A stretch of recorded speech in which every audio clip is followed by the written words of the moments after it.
The silence underground was thick and strange, like something alive. Commander Eli Vance moved slowly through the cracked stone corridors of the fallen alien fortress, his breath held tight in his chest. Ow. The walls around him pulsed faintly with blue veins of light, leftovers from the energy systems that once powered this place. He had been running for 2 days now, hiding from the new Lori patrols. Once a diplomat sent by Earth to help ease tensions with the alien empire, he was now a fugitive, stranded on a world that had turned against him. His mission had failed. The ceasefire talks were a lie. Now the last safe zone was destroyed. His team scattered or dead. Still, something kept him going, some quiet. Human stubbornness that refused to quit. His stolen scanner gave a soft ping, alerting him to an energy reading nearby. Strange. The signal didn't match the power cores. Used in new Lori weapons or barriers, it was different, contained, focused, alive. Curiosity and maybe desperation pulled him down a side passage, one half buried in rubble. The scanner led him to a sealed chamber door with ancient markings scratched across its frame. These were Not military symbols. They were ceremonial, almost sacred-looking. Eli's heart thudded as he forced the door open with his multi-tool, expecting a storage room or maybe a forgotten bunker. But what he saw froze him in place. In the center of a wide circular room stood a glass-like energy cell, glowing softly in the dim light. Inside it was a figure tall, motionless, and like nothing he had seen before. Her skin was rough, like cooled lava, colored deep gray with flecks of silver. Her limbs were long and graceful, but her face was not what humans would call beautiful, asymmetrical, hard-edged, and with no eyes at all. Yet somehow she looked noble, not monstrous, regal, ancient. When she moved her head slightly toward him, he almost turned to run, thinking she had sensed him. Then a voice echoed not through the room, but inside his mind. "You are not one of them," the voice said softly, calmly. "You are human." Eli stepped back, hand on his weapon, though he knew it would be useless against whatever she was. "What are you?" "I am Trelshay," the voice answered. "Daughter of the new Lori Dominion. Or at least I was, before they locked me here. I have been waiting for someone like you, like me. A heart unchained by fear, a mind unbent by war." Is she? Took a step closer to the barrier, but the energy shimmered and pushed her back. "You wonder why I am here? Why my own kind would trap me in this prison?" Eli swallowed hard, trying to keep his breathing steady. "I've seen what your kind do to prisoners. Why would they lock up one of their own?" "Because I refuse to become their weapon," she said. "Spoke against the war with your people. I said the humans are not our enemies. I said you are. Different, that frightened them, so they silenced me." There was a long pause between them. Eli stared at her, this blind, alien princess, speaking through thought and feeling, standing in a cage made by her own blood. He had never seen anything like this. Not in the war briefings, not in the negotiation halls, not even in the hidden files he'd once read. The new Lori never mentioned her. "You're blind," he said finally, "but you can see me." "See with my mind, with the world's vibrations. Your thoughts echo loudly. You are afraid, but you are not cruel." Eli felt the weight of her words more than heard them. He should walk away. Helping her was a risk. He had no idea what releasing her might do. For all he knew, she was lying. But something inside told him she wasn't. There was no hate in her voice, no trick in her tone, only patience and loneliness. She stepped back into the center of her prison. "I heard your kind fight for what they love, not for what they conquer." I hoped that was true. Stared at the control panel near the wall. Alien script blinked faintly, dusty with time. He recognized enough of the layout to guess which part disabled the field. It would only take a few seconds. I should leave. "You hear?" Eli said, almost to himself. "But I won't." The moment his hand touched the control surface, the room vibrated softly. Lights dimmed. The energy cage shimmered, cracked, and then dissolved into mist. Trell stepped forward slowly, carefully, as if unsure she was really free. Then she turned her head toward Eli and bowed her head not as a queen demanding loyalty, But is someone offering thanks? You have done more than you know. Eli Vance, she said in his mind, her tone warm now, steady. You did not. Just free a prisoner. You may have changed the course of 2 worlds. Alarms began to echo in the distance. The new lorry had detected the breach. Eli pulled his weapon close, his body tensing for another sprint through danger. But this time he was not alone. The strange, blind alien princess stood beside him, and together they ran into the shadows of a world that had forgotten its honor and, just maybe, toward the first hope it had seen in years. The jungle outside the underground complex was unlike anything Eli had ever seen. Wild, dangerous maze of towering fungi glowing faint green and blue. Thick vines twisting like serpents, and a heavy, almost toxic air that made each breath a struggle.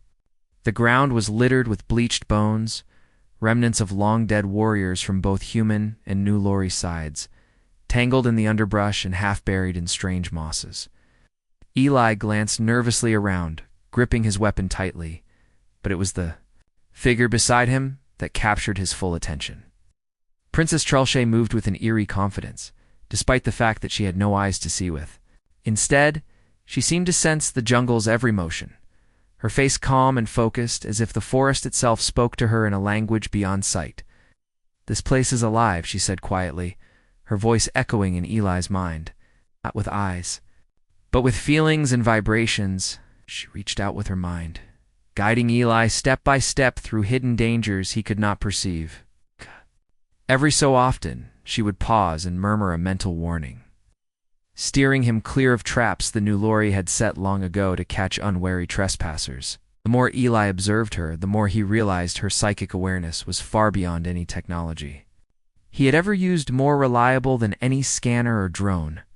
As they walked, Trell began to share memories that seemed like echoes from another life, explaining that before the war began, the new lorry admired humanity's spirit.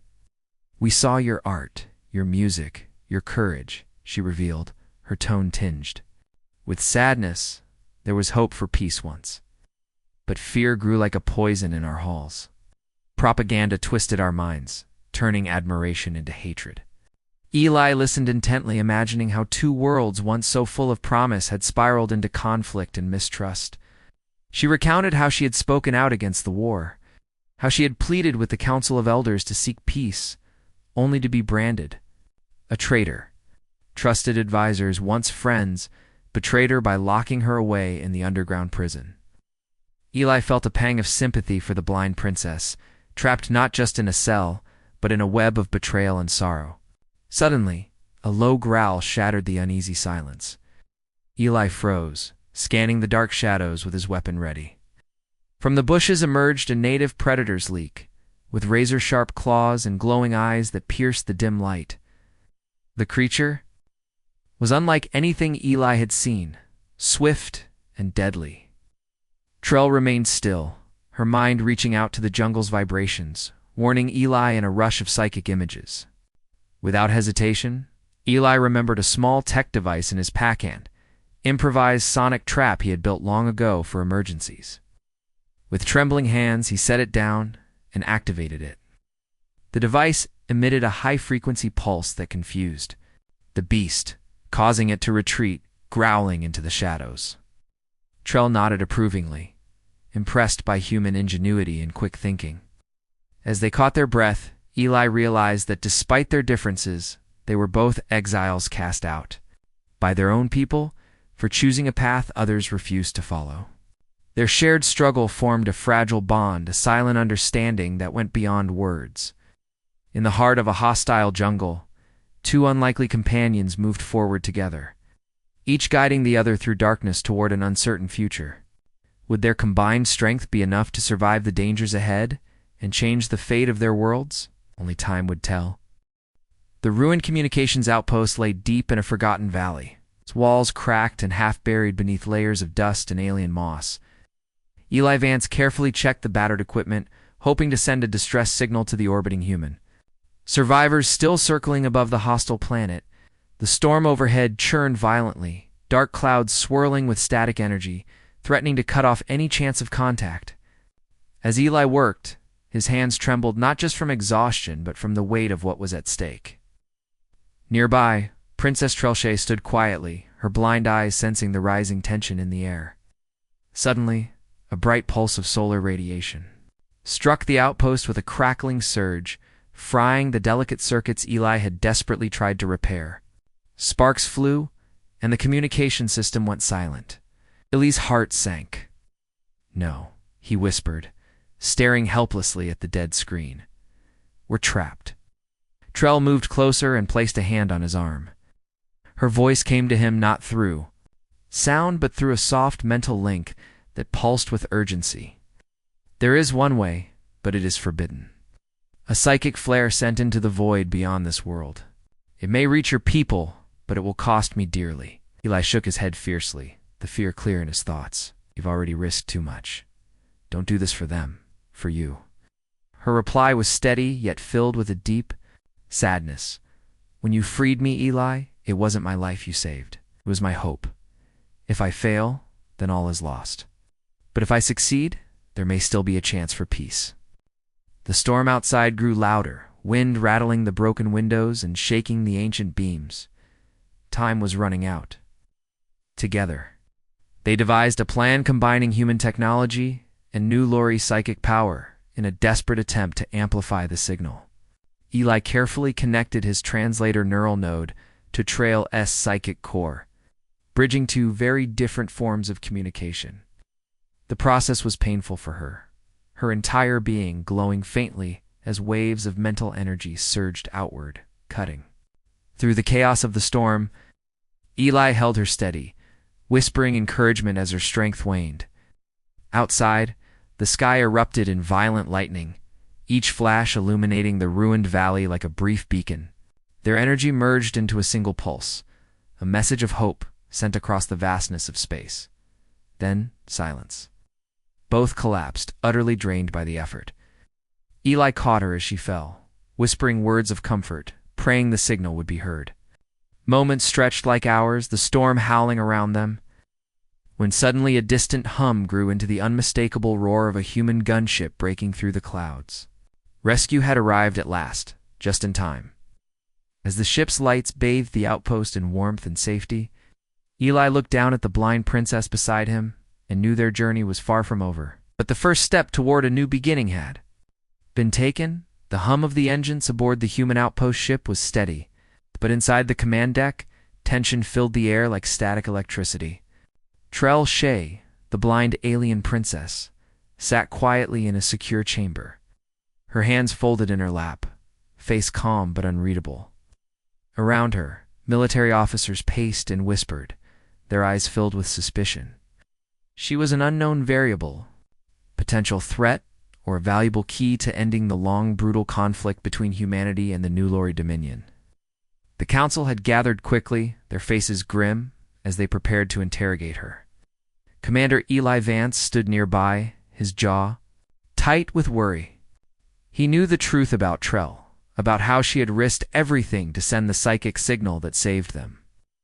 But convincing the War Council was another matter entirely. The lead interrogator, a stern woman with cold eyes, began with sharp questions, demanding information about New Lori tactics, defenses, and secrets. Trell responded with silence, refusing to be used as a tool or a pawn in this endless game of war.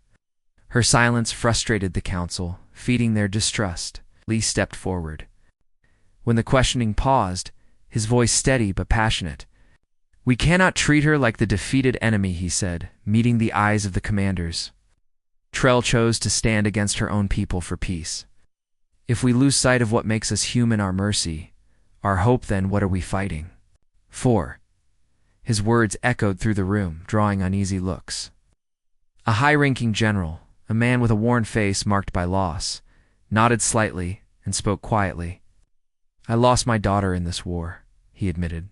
"I understand the pain, the anger, but this princess, she's different. I see it in her." The room fell silent. The general's support gave Eli the opening he needed. After heated debate, the council agreed to release Trell conditionally, allowing her limited freedom aboard the ship but keeping a close watch. As she was escorted from the chamber, Trell turned her head slightly toward Eli, a silent thanks passing between them. In that moment, the fragile hope of peace felt real a small light in the vast darkness of war. The news of the blind, New Lori princess rescued by a human spread quickly through the ranks of both species, sparking quiet conversations and stirring hope in hearts long hardened by war. On board the human outpost ship, Trell began a slow, careful adjustment to life among humans. Thanks to advanced echolocation implants adapted from New Lori technology and human engineering, she started to see the world anew with eyes, but with sound waves bouncing off surfaces, creating a map inside her mind. Though the unfamiliar sensations sometimes overwhelmed her, she persisted, determined to understand the strange new life she had been given. Eli watched her with a mixture of admiration and quiet pride. Their relationship grew deeper, not in romance, but in the bond forged from shared pain and a common dream for peace. They spoke often, exchanging stories of loss and hope, each learning from the other's scars. Meanwhile, plans for a secret summit moved forward, an unprecedented gathering where humans and New Lori might finally begin to bridge the divide. It was an uneasy hope, fragile as glass, but it existed because of Trowel. She was no longer just a prisoner or a symbol. She was a bridge between two worlds. When the day of the summit arrived, tension was thick in the air. Delegates from both sides sat across vast tables, eyes wary, voices cautious. Then, without warning, a New Lori ambassador entered, a figure cloaked in traditional robes and bearing the insignia of high honor. The room fell silent as the ambassador approached Trell and bowed deeply, an ancient gesture signaling respect and recognition. This unexpected act sent ripples through the assembly, signaling a subtle but profound cultural shift within the New Lori dominion. As the summit progressed, Trell and Eli worked tirelessly to draft a peace proposal, weaving together the hopes and concerns of both peoples. It was painstaking, filled with debate and compromise, but every word moved them closer to a future without war. At the end of the long day, Trell stood beside Eli on the ship's observation deck, staring out at the stars scattered across the black canvas of space. Her voice was soft but certain as she said, "You gave me back more than freedom. You gave me purpose. And for that, humanity will never be forgotten by mine." In that moment, beneath the endless sky, two exiles, one blind, one battle-worn, shared a vision of a new dawn, where peace was not just a dream, but a promise.